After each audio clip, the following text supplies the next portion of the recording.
Welcome to the Fantasy Footballers DFS and Betting Podcast with your hosts, Kyle Borganone and Matthew Betz.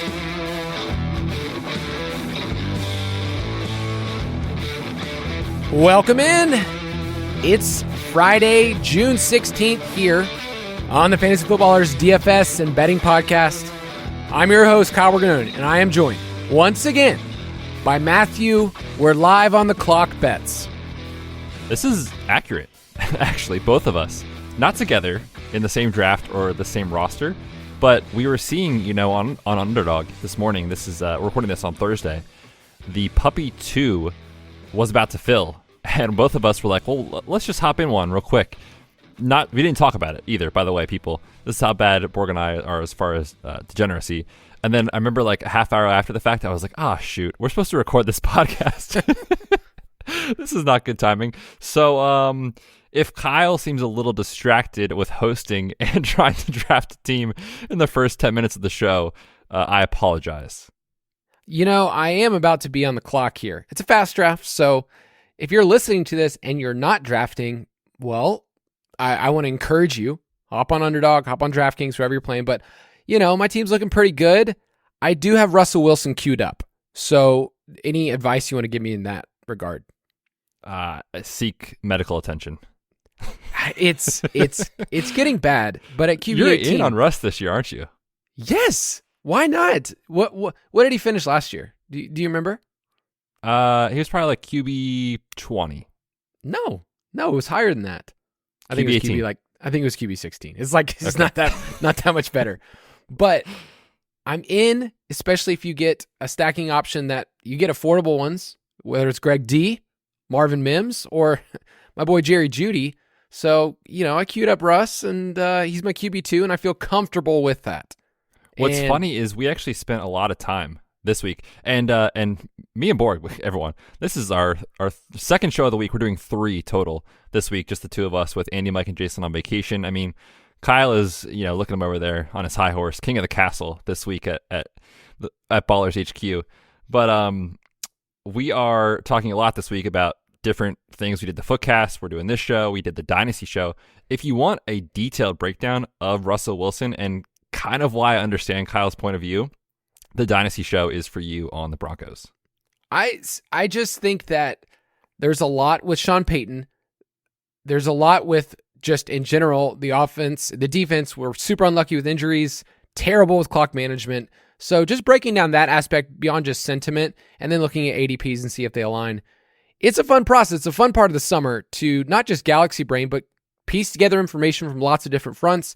On this show, you and I are doing a best ball mailbag extravaganza. That's always the word I attach to mailbag. And I feel like it just gives people that extra oomph of, I got to get in. I got to get my question in. So do you think there's at least one person out there? If I could reach one person, that's the goal, right? That's the goal of every podcast in America is if I just get across to one more person, Kyle, I can make a difference here. When you're on the clock and Adam Thielen's the next wide receiver, you question things. You ask yourself, is this a good strategy? That's not really where I want to go. Man, the wide receivers get rough. I can live tilt as we're talking about this and saying, if you loaded up on running backs or if you got an early tight end, like I have Mark Andrews on this team, the pickings are slim when you go to the Nico Collins, Adam Thielen, Rashee Rices of the world. Gosh, I wish you were here. I wish you could tell me who to pick, Betz. Give me your rankings. I can't because we're trying to, compete in the Puppy 2. But in all seriousness, in regards to that point, I have found the exact same thing, that there feels like just this massive cliff of wide receiver talent, guys that you feel good about drafting, at that spot. It's kind of like after pick 90 to 100, somewhere in that range, like the Juju range. After that, it falls off on Underdog specifically when you're looking at their ADP. So I don't know, man. It feels like a good year to wait on running back. And I love, Austin Eckler. I love Saquon Barkley for obvious reasons. But when you take those guys and you're passing on wide receivers in rounds 1 through 2, really, it gets super ugly in that range. So I'm with you. I've been really hesitant to build my rosters where I'm forced to take my wide receiver, 3 or 4 in that range.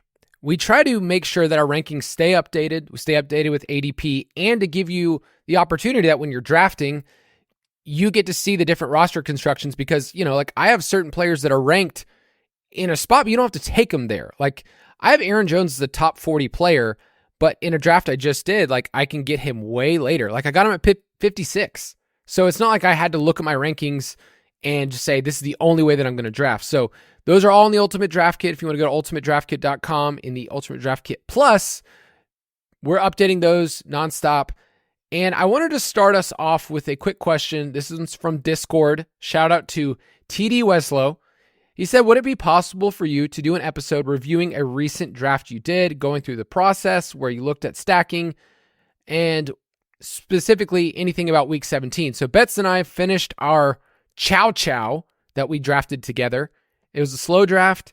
And why don't you just kind of run through that roster, Betz, and let us know, and I'll give some things that I liked about it, maybe some things you and I disagreed on, but run through the roster real quick. Yeah, for sure. So we had a 2 QB build with Herbert and Russell Wilson. We actually did a 4 running back build because we had Brees, J.K. Dobbins, Alexander Mattison when he was still in the 80s as far as ADP, and then Zach Charbonnet. Wide receivers, we got Steph Diggs, Amon-Ra St. Brown, Mike Williams, Cortland Sutton, Jonathan Mingo, Van Jefferson, Marvin Mims, Darius Slayton, and Corey Davis. And then for tight end, we had 3. We had the Muth, Sam Laporta, who I don't take a lot, but was a great ADP value, and then Cade Otton in round 18. I talked you into Russell Wilson on this team, but Justin Herbert's there, and I feel like you've put this out to a lot of people. It's like make or break for you. If he has a bad year, your kids will have no future, and that's fine. But I talked you into Russell Wilson, and I felt pretty good about it. Yeah, the thought process with this team, I think all along, was when we ended up going with Brees, in our third pick, we started wide receiver. So we're relying on Diggs and Amon-Ra, most weeks to be our scores. And then as well, Mike Williams with the stack with Justin Herbert. We were very in on the Chargers, obviously. And so it kind of made sense for us to say, look, week 17 matters, but in this specific tournament, it is not so large field. Like, it's not the DraftKings Millie where it's 1,000 people in week 17. It's not Best Ball Mania where it's like 450 or whatever. This is a small field tournament. It's still kind of large, but smaller field than those styles. And in week 17 specifically, and the advanced structure out of week 15 through 17, it's not as difficult to get through. So we were more just kind of interested in letting ADP values fall to us, letting stacks fall to us, and we saw an opportunity with some of the Broncos there a little after ADP, and it didn't hurt that it was week 17. Like, it wasn't a specific target, but because it worked out ADP wise and the stack, we went for it. I would say I don't feel super comfortable with 4 running backs. We have Brees, J.K. Dobbins, Mattison, and Mattison was before the news. We took a gamble on that, and I feel really great. We'll have a question coming up in our mailbag about Alexander Mattison and how we're handling it post Dalvin Cook getting cut. But I feel like with our team, we're saying with 4 running backs, we have at least 2 to 3 studs that we think are going to be the main guys for their team. And then Zach Charbonnet, we got as ADP value. I don't know. I feel like actually, like, okay, I get why we did it, but it still feels really uncomfortable to only walk out with 4 running backs. Yes, and this is kind of the tough part of, I think, the range of running backs that go like in pick 100 to like 115. Like the Charbonnets, the Brian Robinsons, Gibson, those kind of guys. Like, they're rising in ADP, and it's tough because when that happens, that range, all of a sudden everyone wants those style, like they want their RB3 in that range. And I think we went into that range saying, look, if we can double tap here and get a couple of these guys, we'll be set at running back, and we don't have to chase these guys going much later that are higher than they were in previous years, like the Chuba Hubbards of the world and the Tank Bigsbys of the world. Those ranges of ADP, meaning like, I don't know what they are, like RB40, RB45, whatever, they're going higher this year on Underdog than they have been in previous years. So it's really scary to chase those guys. And so we just kind of let the board fall to us, and it is what it is.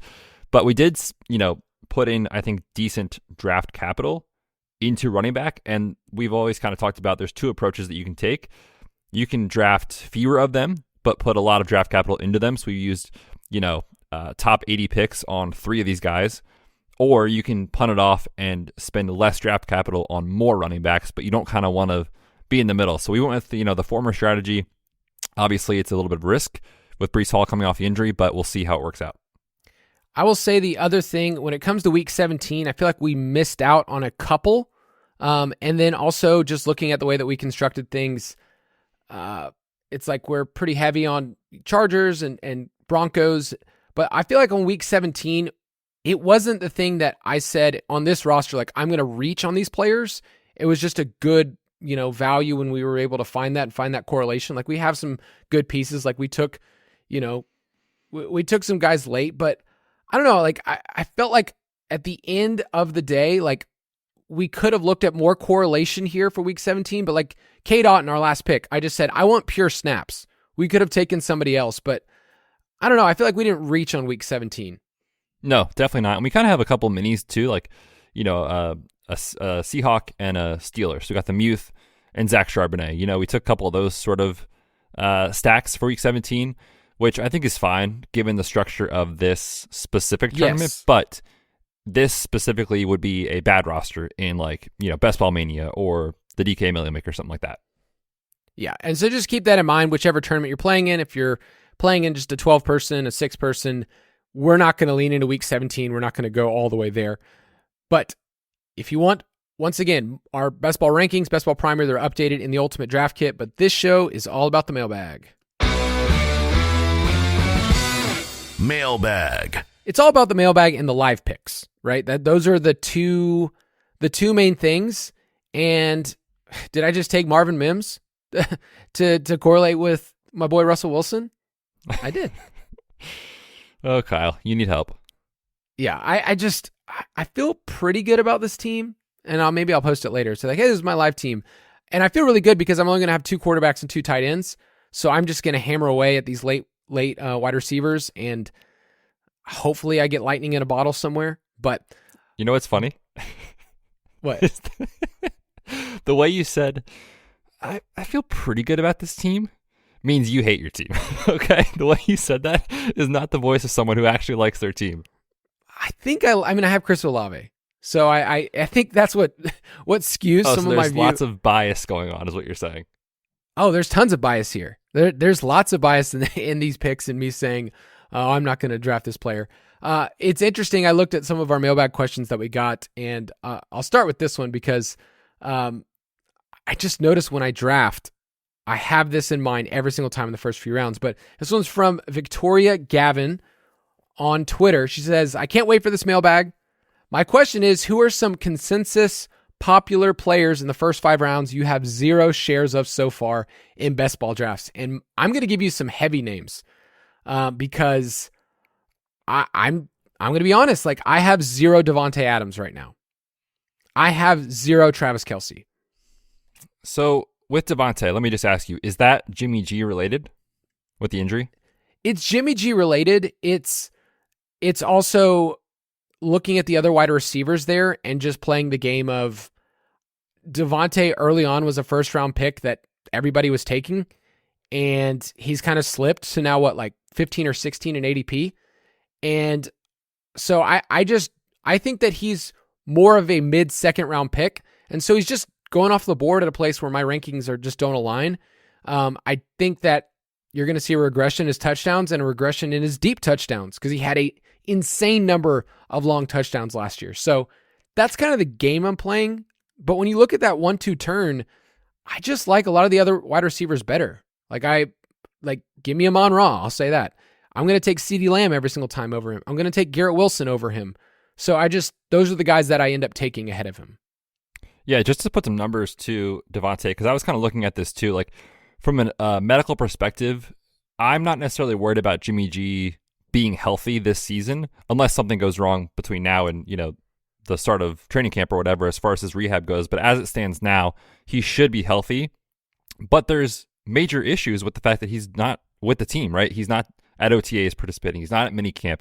He might miss training camp time. So this is a player changing teams as the quarterback, which is the most important position in sports, to gel with his offensive line, to gel with his receivers. So I get that concern with Jimmy G and the Raiders. I've kind of knocked them down a couple spots just to account for that risk of it.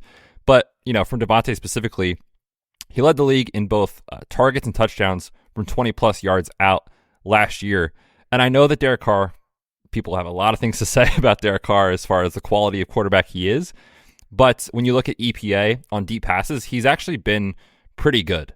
And one area where Jimmy G hasn't succeeded is the deep ball. He has been very efficient with YPA, yards per attempt, but that's Kyle Shanahan's offense, right? The Yak guys in San Francisco. So I'm still in on Devontae as far as I will take him, but I agree with you. Like at the 1-2 turn, I much prefer other guys. And I've talked about my Kelsey take on this show for a while. I've put out articles of just, here's where I'm at with the cost. Who are some players that you just have 0 shares of? Yeah, so this one, I'm going to cheat a little bit. I technically have a share or two of a couple of these guys because in the top 60, there are some guys that I am lower on, but I will take a lot of them when they fall. I'm much lower on TJ Hawkinson this year. We've talked about him a little bit. I get what he did last year in Minnesota, but looking at kind of the efficiency metrics like 6.0 yards per target compared to 9.1 yards per target when he was in Detroit is lower. He only had a couple of massive spike weeks that really made his end of year stretch seem like it was just so outlandish that you have to have him, as tight end 3 or 4 in ADP.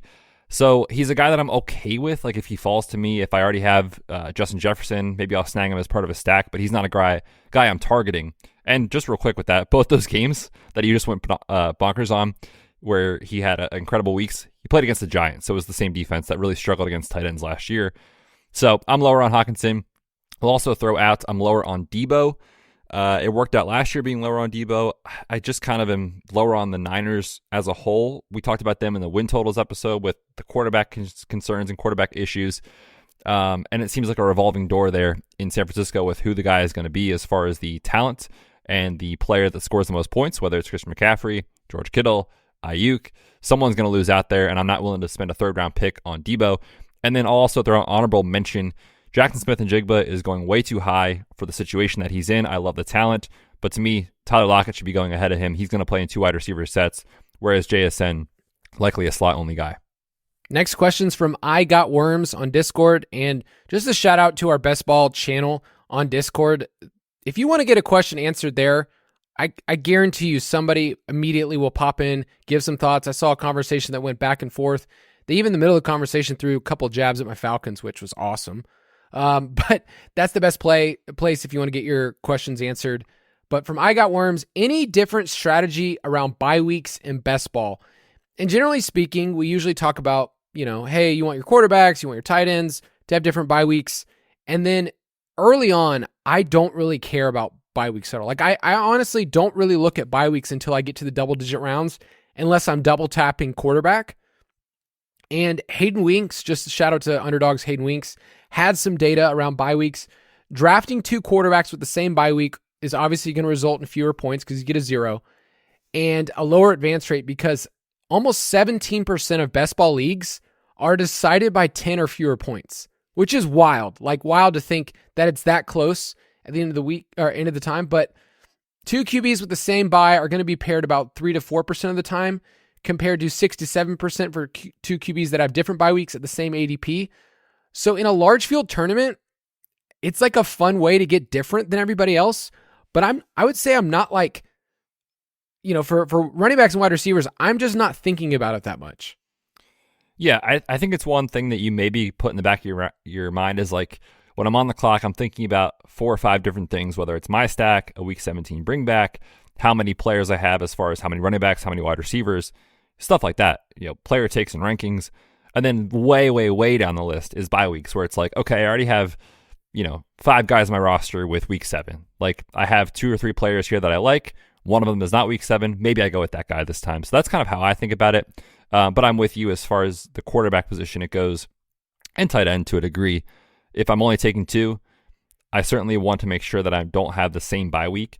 Just given, like you said, the advance rate is so narrow, the room for error is so narrow to get out of your league into these tournaments.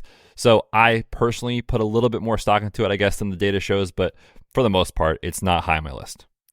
I'm on the clock with my last pick in the 18th round, and Corey Davis is just staring me right in the face. When we talk about correlation, that Jets Browns, week 17. I mean, there's nothing better than a 18th round Corey Davis pick, right?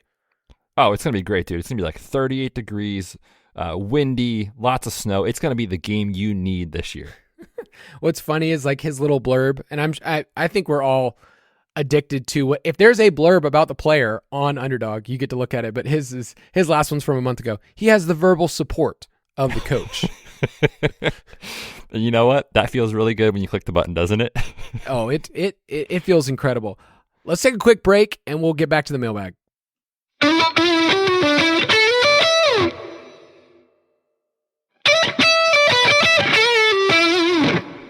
I feel like now our attention is fully here after that hour-long break we just took during that drop. Yeah, no, I'm back.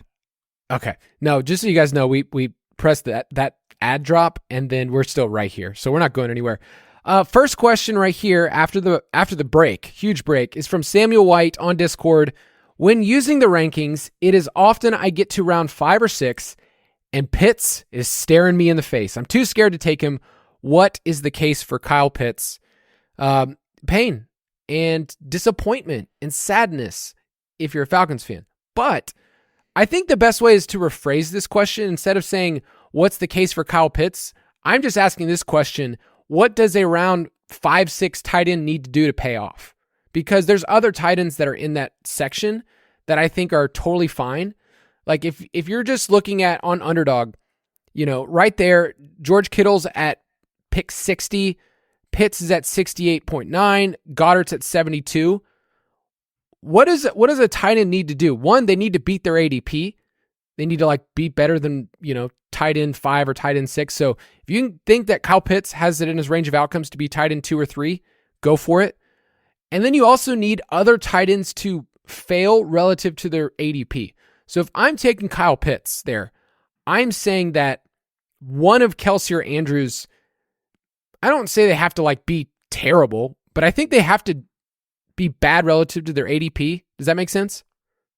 Yes. And, last year, if you think about the season Kelce had, and then kind of the season that these guys in this range were going last year, specifically Kyle Pitts, like Dallas Goedert got injured, and Mark Andrews had the end of season, fall off with the Lamar issues as far as the injury.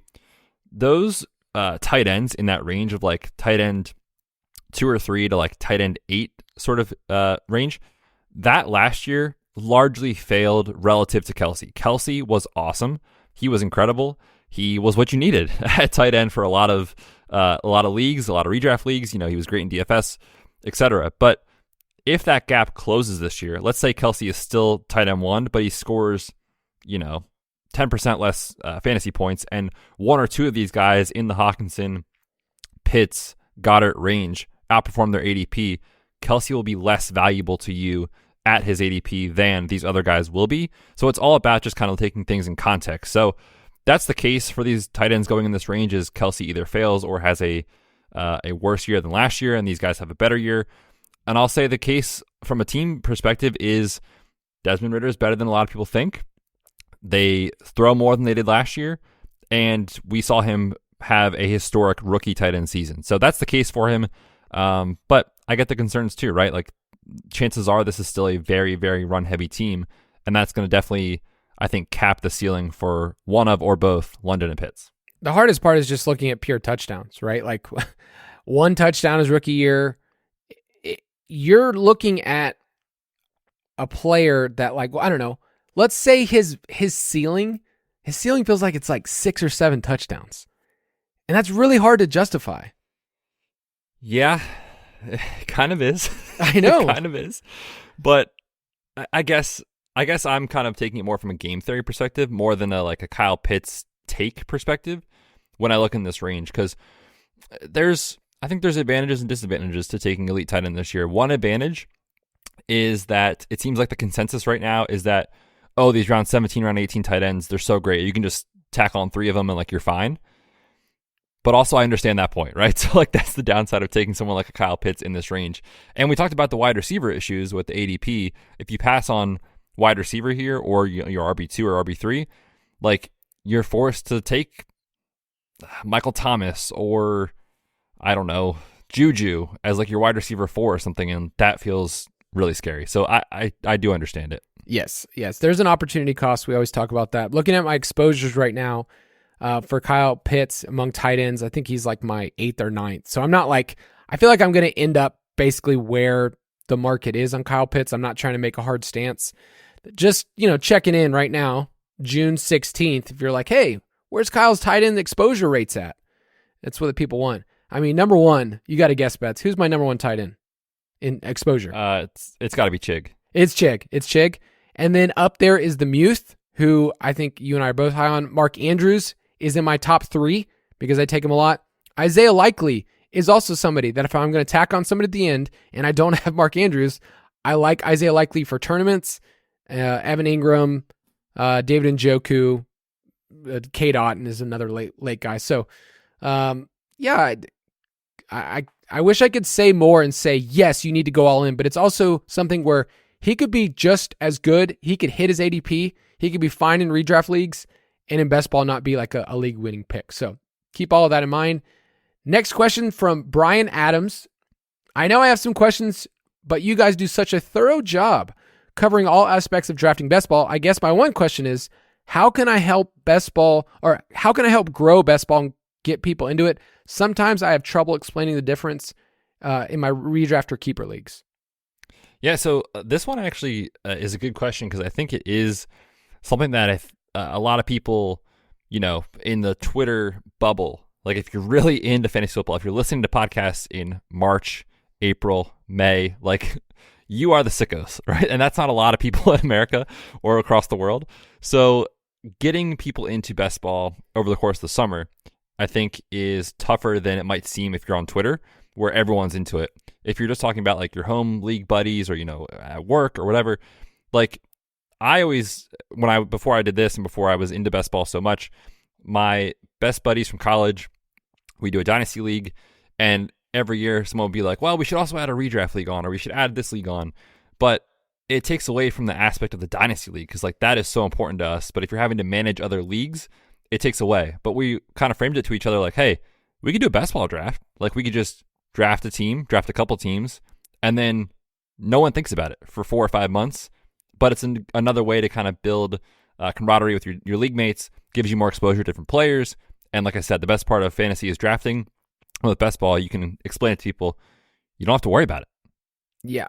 I think people that are more casual know about mock drafting, and they may do that in August and September. So just explain it as another form of mock drafting and that you get to put a little money on. And I will be honest, I don't think it's the best investment of money for a lot of people, like especially if you're not doing a lot of volume or you don't get the game theory or the roster construction.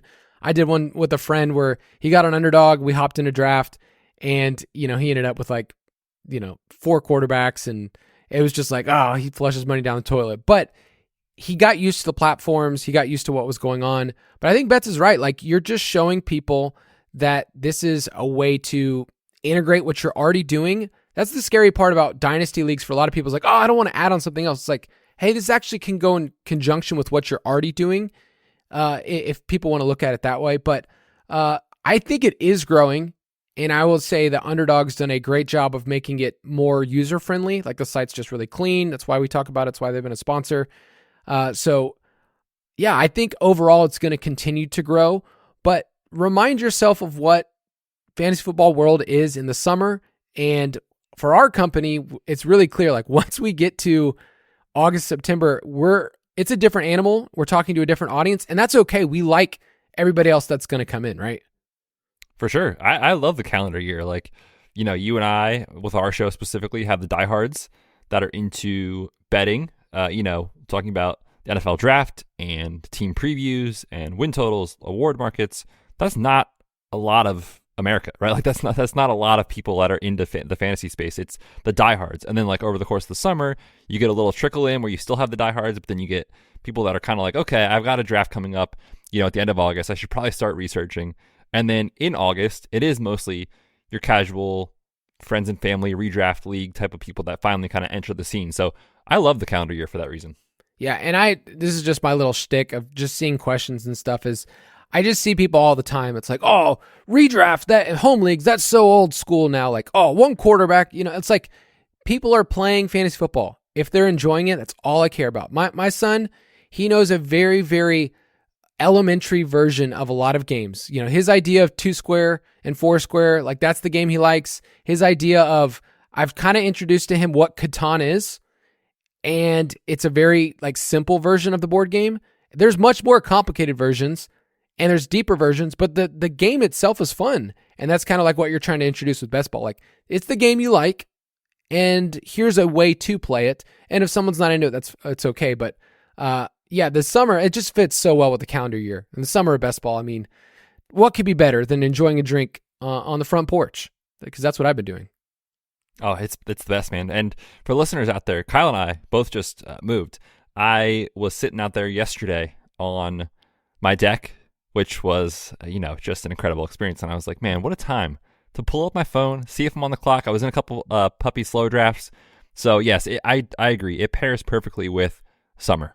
Yeah, and I've kind of I'll throw this in there. We'll do it mention on the Footcast. I've kind of not mentioned about me moving at all, just because we had something in the family that happened. Somebody passed away, so we moved back east, back to Atlanta. So I'm back in the hot Atlanta to help out with some family in the season. Andy, Mike, and Jason have been super gracious, super awesome about it. I get to do everything in my job. Still get to be in on every single show, produce everything. Super fun. It's just a different season. So shout out to the whole team. Really, like this transition and to help our family's been awesome. And Betz and I, we joke about this all the time. Like, Betz and I are basically in the same season of life where we're dads with young kids. We're homeowners. We both just, changed houses and get to do all that. But the most important thing, and people need to realize, is that we have a lot invested in Justin Herbert this year. A lot. Perhaps too much. That's where we're at in the season. Next question's from KFKenny_32 on Discord. He says, I've noticed one of your player takes since releasing the best ball rankings has been Mattison considerably ahead of ADP. And I just want to tell the people, here we go. That's just what we do. That's what we did. We've had him ahead of ADP, and that's the way to toot. I don't want to use a toot horn. I want to use that drop every single time. Here we go. Which is the Borg special. Right as we intro a podcast, Kyle, before we even hit the button, loves to just say, hit it, please, Kyle, for the people. Here we go. That there was actually me. That's me. That's every show. We had Mattison ahead of ADP. It was a gamble on our part, but the question, I think, is a really good point for when things change over the summer. So he said, while your ranking is still higher than current ADP, Mattison has jumped throughout the offseason since the Cook news. As a result, in tournaments, there will be a lot of teams who took Mattison as a better value before Cook. So how are you balancing your player take for Mattison and his ADP? So just to give you reference, our current best ball rank is RB18, which is hot. He's going as running back 20 on Underdog, and for a while, he was going as running back 28, 30 for a long time. And you and I have been ahead of ADP, and we're still ahead of ADP. So how are you handling this news, knowing that we were loading up on Mattison early?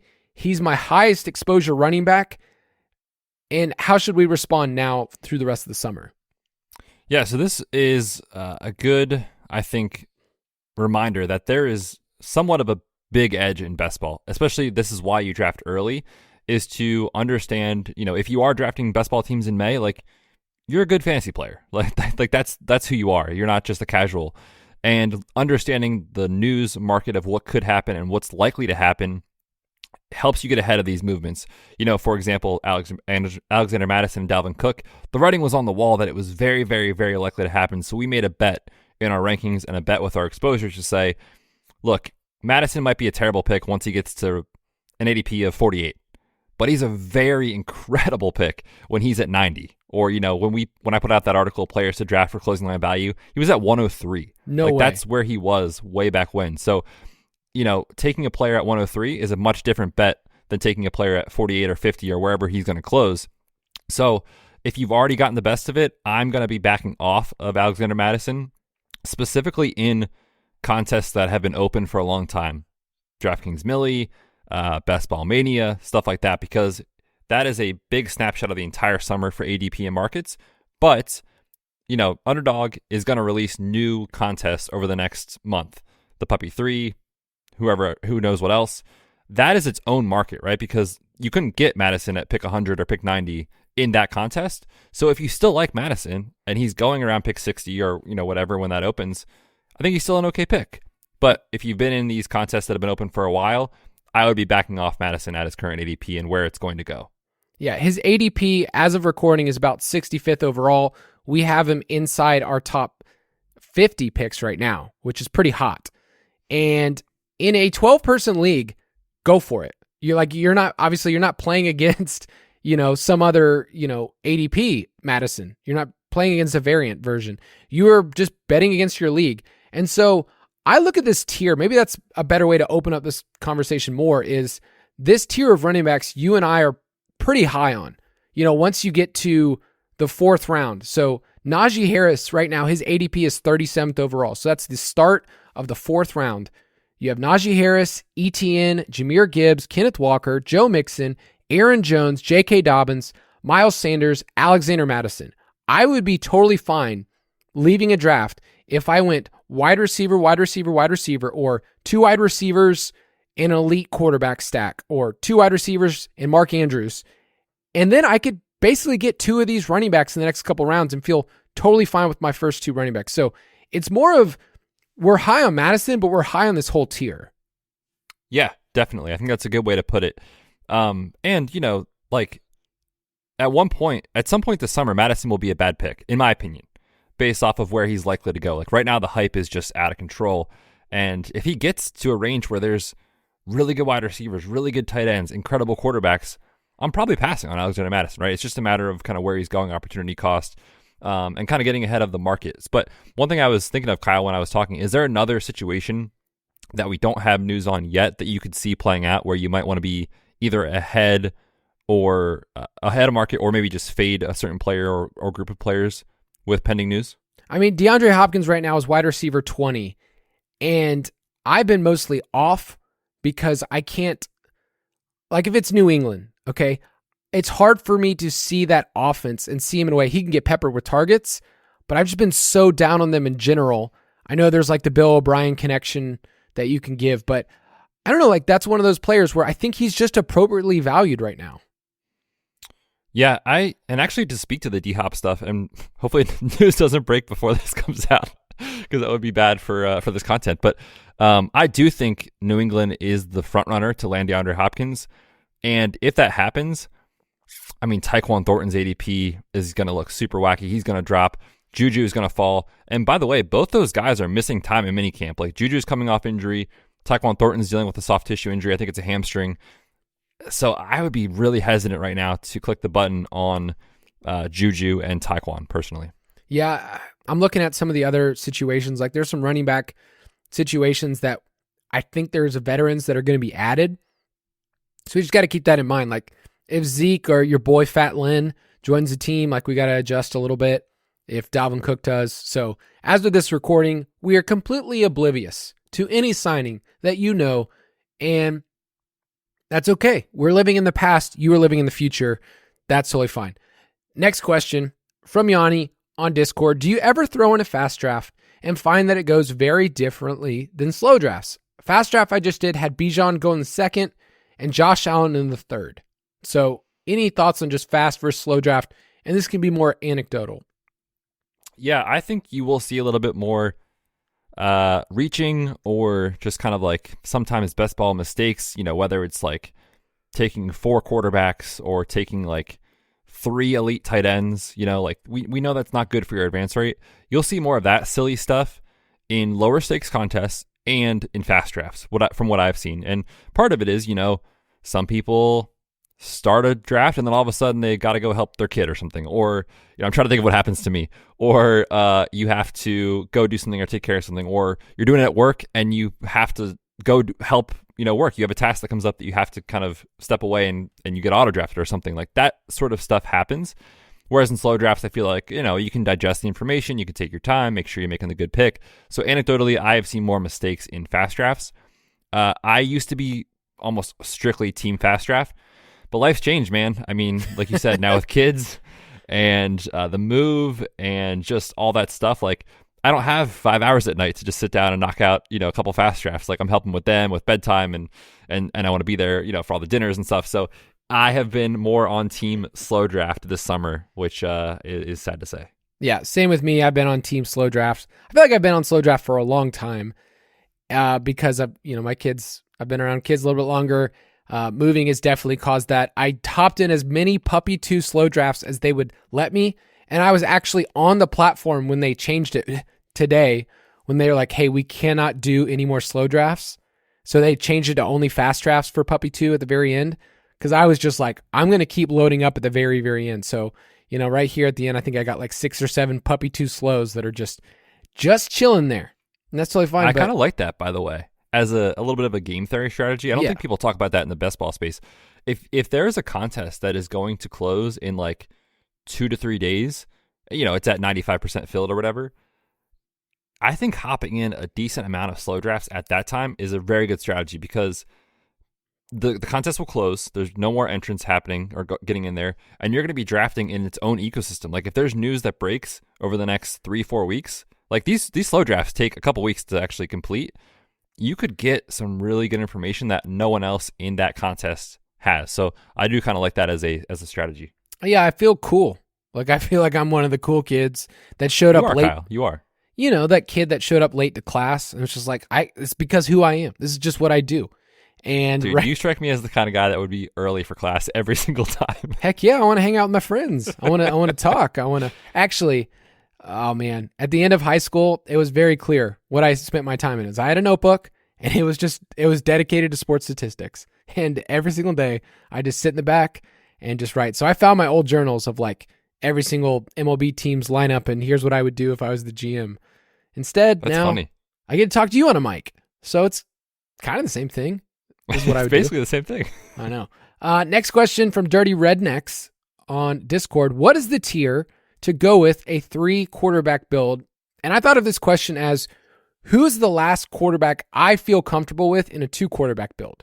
And that's Deshaun Watson for me. I don't know if you feel the exact same, but I feel fine if I'm in a draft and Deshaun Watson right now in Underdog's going as the QB9, 84th overall.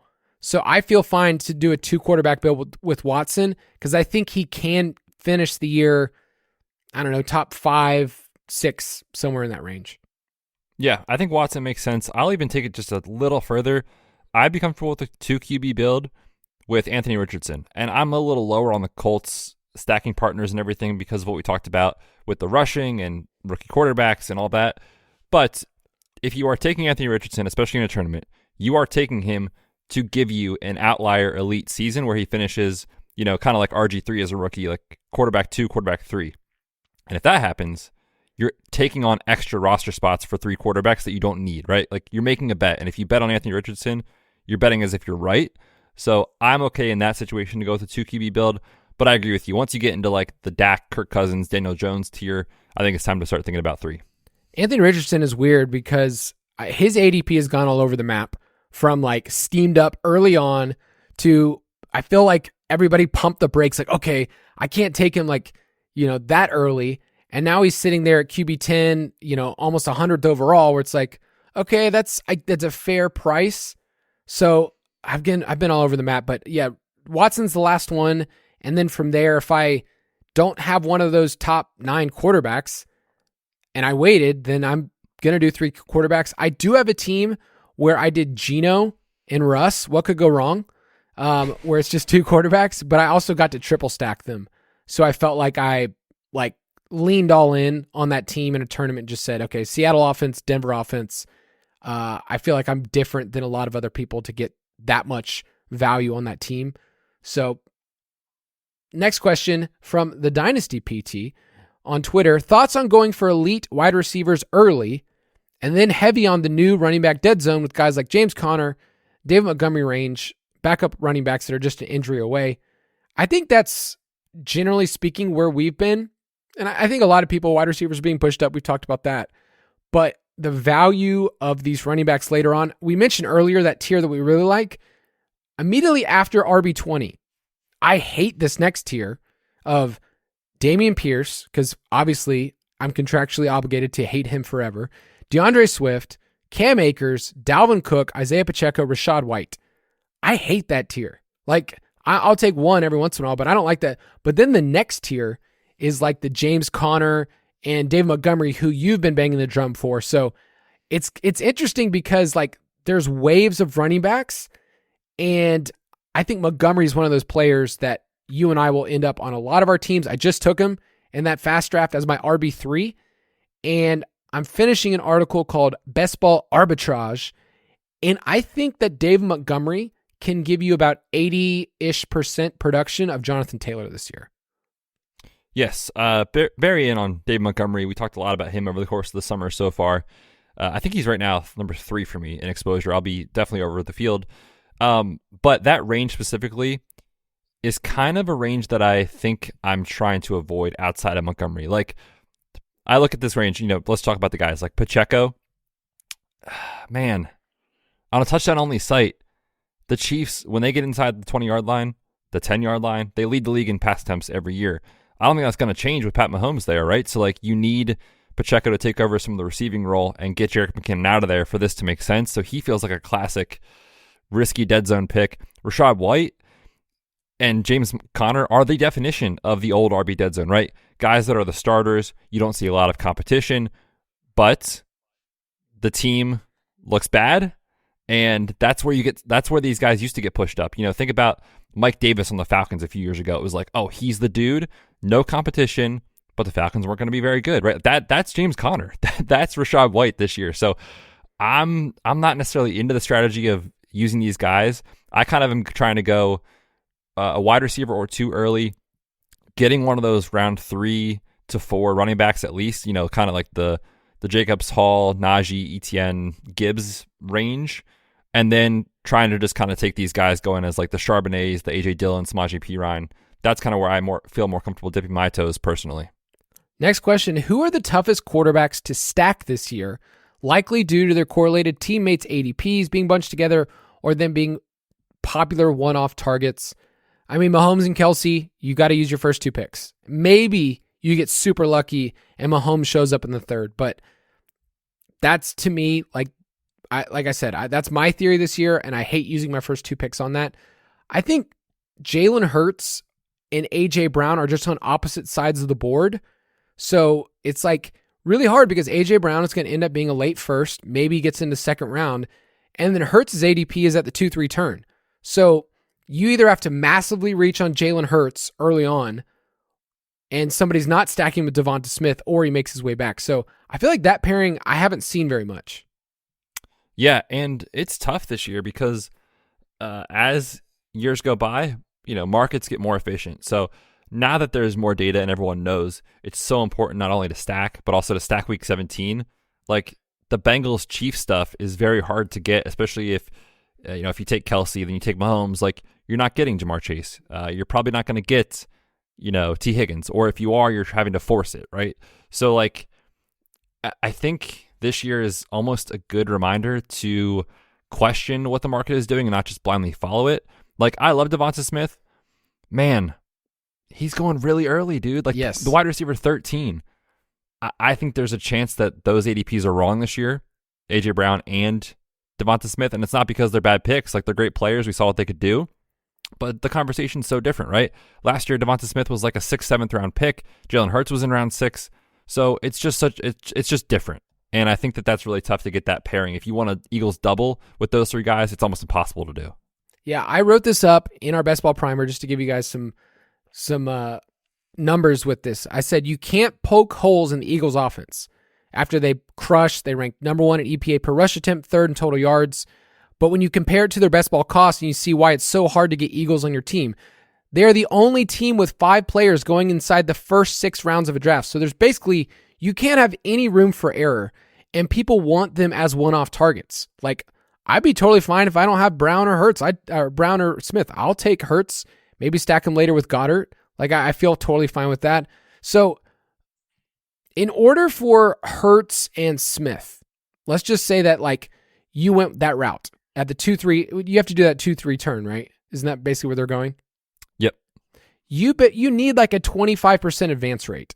And it's really hard on a site that needs touchdowns from a stack where Jalen Hurts threw 23 touchdowns last year, something like that. It's asking a lot from the pair of the stack. That's why I think you and I are very down on Justin Fields, DJ Moore. It's just, you're not going to get the 35, 40 passing touchdowns for the stack. So I like Hurts. He's been lower of the 3 elite quarterbacks. I have Josh Allen the most. And then I have Lamar a ton, but everybody wants Lamar. Like, even if you don't have a Raven, if you don't have Mark Andrews, everybody's going for Lamar. Yep, I've seen that a bunch of my drafts too. Next one from Thad_Harvey on Twitter. I'm usually ending my best ball drafts with 3 quarterbacks, 3 tight ends, and then 6 running backs, 6 wide receivers. Is this too safe of a lineup for an underdog best ball draft? I think it is not safe enough, meaning there's not enough wide receivers, right? We've done a lot of research on this as far as data I see what you did how there. many of each position you need. And the teams that have the worst advance rate over the last few seasons, and we don't want to zoom in too much on a small sample, but now we have 3 years in a row where it's like, if wide receivers aren't the foundation of your team, meaning you don't have 7+, most likely, you're behind the 8 ball. It's harder to advance because you have to start 3 on Underdog. And if you're going in there with only 6 and, one of those guys misses a few weeks and the other one loses his starting job and he becomes only a slot guy, like, all of a sudden you're struggling to put up points. You're taking a 0 some weeks in that lineup, and that is just going to kill your advance rate. So I am trying to lean more into 7, 8, sometimes 9 wide receiver builds. To me, that seems like what's most optimal.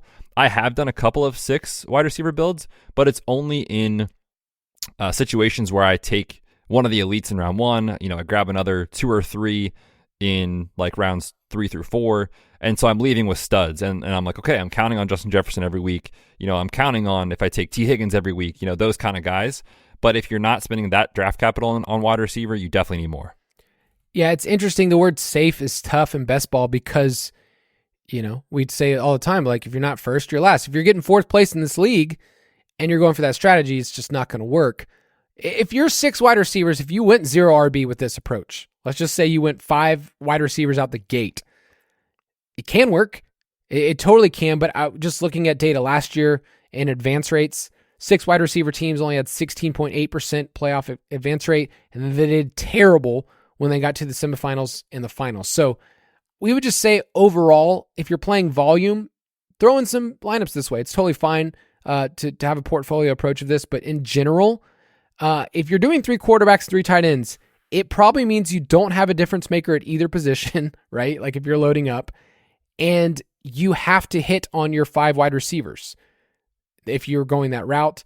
So my roster construction I like the most is I need 2 running backs. I want 8 wide receivers, if I'm honest. Like, if I can get 2 quarterbacks, 2 tight ends, then it opens up me to just load up and get 8, 9 wide receivers. So I don't know. I found less 3 quarterback builds viable this year. I've had both for sure. I think speaking to the tight end thing, we talked a little bit about it already with the Kyle Pitts discussion of the elite tight ends. Those guys, there's a case for them, obviously. But right now, and this is kind of a strategy I might change when we get to August. Right now, where we don't have a lot of information and we're going off mini camp and OTAs and guessing as to what might happen, like, these round 18 picks are super fragile. Like, we don't know if it's Ty Chandler or Dwayne McBride. And there was a report about Kenny Nwangwu, right? Looking like he might have a chance at the RB2 job. People that are so sure that it's definitely going to be Ty Chandler or whoever, like, if you're burning your picks right now, that's going to be tough to compete with teams in August. So I'm trying to take live players, meaning guys I know have a role in round 17, 18. And one of the viability, of doing that is the 3 tight end build, because these tight ends, like, they're going to be on the team. They're not getting cut. Like, Cade Otton's going to be out there. Trey McBride's going to be out there. Hunter Henry, he's going to be out there playing a ton. Those guys are not going to give you a 0. Tyler Conklin, like, that's kind of where I'm leaning into right now, the 3 tight end builds. Yes, I'm totally fine with that. When I look at my last pick and I go, let me find a running back that I know is going to get a ton of work. It's like, is CEH going to even be mixed in? Malik Davis of the Cowboys is like, I think he's the backup. I don't know. Like they can sign Leonard Fournette tomorrow and he's irrelevant, right? Like that's the risk you take. Yeah. So those late tight ends. Yeah. So I'm more fine with the 3 tight end build, but 6 wide receivers is a little low for me. 2 more questions and we'll be out of here. This one's from Sandwich Supreme. Is bully running back a legit best ball strategy with how late valuable running backs are getting pushed? We talked earlier about some running back tiers we liked. Bully running back, you can define it a bunch of ways. Sometimes we refer to it as high T or high testosterone approach, where you're just saying, I had to define that the other day. So you made it so clear, like you enunciated every part of the word. Testosterone. If you're starting your draft, I'm going to say with at least 3 running backs, so running back, or you might say 4 in the first 6 rounds. That's high T. That's saying let's run the ball, first, second, third down, and then we're going to punt just because we can. So we're going to try to win this game 10-3. Yeah, if we just get 3 yards every single play, it's going to be fine. I personally, knowing that we only need to start 2 running backs and I want wide receivers to hit my flex spot on Underdog, I tend to find that the wide receivers go so thin. You think you're zigging while everyone else is zagging, but like you mentioned, when Juju is your wide receiver 2, you're going to cry. Michael Thomas, your wide receiver 2, you're going to be like, how am I going to compete when wide receivers are the position that we want to hit the flex? Yeah, in that scenario, your team's done. I mean, there's no way you can really account for that because the old school way of thinking, and I say old school, like back in like 2020, was like, oh, you can just make up for these wide receivers. You just take 10 or 11 of them and you'll just make up for it. But there's been a lot more data over the last couple seasons showing actually, not so fast. You need not only quantity, you need quality, meaning you need Justin Jeffersons and guys that can outperform their ADP. So that's why wide receivers are getting pushed up the board. But as I kind of talked about in like my best ball preview or kind of like what's changed in 2023 article, I think this is a spot where we should mostly follow the market and, have your player takes, have your kind of stacking rules and stuff that helps guide you as who to pick. But I think passing on wide receivers and just taking 3 running backs out the gate is not necessarily going to be a great strategy this year. Last question, and this is just a guilty pleasure question. From Ryan Stern on Twitter. Who is the Dynasty 101 in a Mighty Ducks draft? Betz, I know you would like to answer that first. Dude, I'm a big Fulton Reed guy, okay? That's my dude. You like him as an enforcer. Do you like it when they use him as a decoy? Because sometimes it's what they do. He's used for intimidation like before the game in warmups, just so that they can pull the Statue of Liberty play later on. Yeah, he's the man. Okay, so I got to run some numbers for this because that's what people want. I think Adam Banks is the easy 101, but I just want to throw this in there, okay? There's a huge debate in Mighty Ducks world between the film and the documentary. The, actually what happened and, what we can commentate on. It's really hard because if you watch the tape, if you watch the film, watch what's going on. Some goals actually have a different player on the ice than what the announcer says. So that's really hard. Like Adam Banks is given credit twice where he's not the one on film. So what do you, personally, Betz, what do you go with in all of your studies? Do you go with who the announcer says scores the goal or who you see with your own eyes? I never actually thought about it because I like to remember my childhood fondly and not stress about it. So I'm going to go with whoever the announcer says. Okay, because that's what it is in the script. But when it came to actually looking at the movie, it's different. So that's my own personal, So I want to throw this out there. Guy Germain technically might be the most talented if you look at like his ice time and his time on film and what he actually does. If you look in D1, guy gets 2 goals and assists, gets 3 points, okay? Originally, when they say who's going to score, who's going to take the penalty shot, they say Guy should take it, but then Gordon says, let's let Charlie finish what he started. So Guy Germain, I think, is a great one. And then in D2, he has 4 points, including my favorite goal in the penalty shots at, just for those looking at the documentary, it's at 1:36:19 if you're tracking at home. And he puts them up 2-1. People need to know, like, this is actually in the doc. Like, Kyle made a spreadsheet. There is colors. It is outlined. Like, he is a sick individual. You're such a sick individual, Kyle, for actually doing this and putting it in the doc. Yeah. Fun fact, the actors that play Fulton Reed and Guy Germain are actually brothers in real life. Oh, I didn't actually know that. Yeah. No, so technically, they're more Bash brothers than anyone else. But anyway, Guy Germain, that's my take, just from looking at the numbers, running the analytics of Mighty Ducks. Big analytics guy. Huge. I mean, Gordon Bombay, he was ahead of his time in a lot of ways. In a lot of ways, why did he get to coach Team USA after winning a Pee Wee League? That is a bigger discussion for a different time. That's going to do it on this episode of the DFS and Betting Podcast. Betz and I will continue to talk about best ball all summer long. We'll do a live draft very soon. Betz, sign us off. Yes, sir. Always fun to do a little mailbag episode. And like Kyle said, the Discord channel for DFS, for props, for best ball is popping. So if you are in there, get up in there, ask some questions. And if you're not, the Ultimate Draft Kit, you'll get access when you do. Have a great weekend. Thank you for listening to another edition of the Fantasy Footballers DFS and Betting Podcast. Don't forget to visit us on the web at thefantasyfootballers.com.